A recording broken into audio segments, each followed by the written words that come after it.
உங்களுக்கு தெரியுமா? நம்ம டெய்லி குடிக்கிற டீ ஒரு காலத்துல வெறும் மெடிசனா மட்டும் தான் யூஸ் பண்ணிருக்காங்க.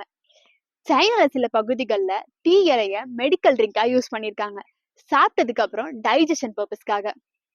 சைனால மட்டுமே இருந்த டீ எப்படி இந்தியாவுக்கு முதலா வந்துச்சுன்னா 1830ல பிரிட்டிஷ் ஈஸ்ட் இந்தியா கம்பெனி டீக்காக சைனாவை மட்டுமே நம்பி இருக்கிறது பிடிக்காம இந்தியால டீ கல்டிவேட் பண்ணணும்னு டிசைட் பண்ணாங்க.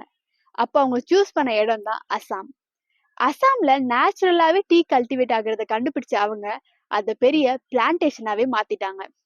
பிளான்டேஷனுக்கு தேவையான லேபர்ஸ சத்தீஸ்கர், ஒடிசா, பீகார், ஜார்க்கண்ட் பல பகுதிகள்ல இருந்து கூட்டிட்டு வந்தாங்க.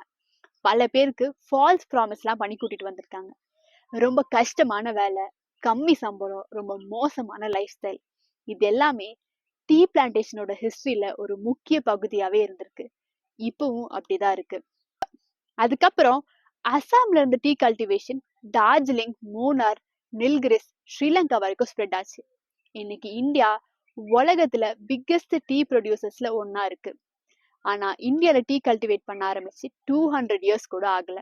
ஒருவேளை பிரிட்டிஷ் இந்த டீ பிளான்டேஷன்லாம் ஸ்டார்ட் பண்ணாம இருந்திருந்தா நம்ம இன்னைக்கு பார்த்து ரசிக்கிற இந்த டீ எஸ்டேட்லாம் பல வகையான மரங்கள், செடிகள், விலங்குகள், பறவைகளோட வீடா இருந்திருக்கும்ல.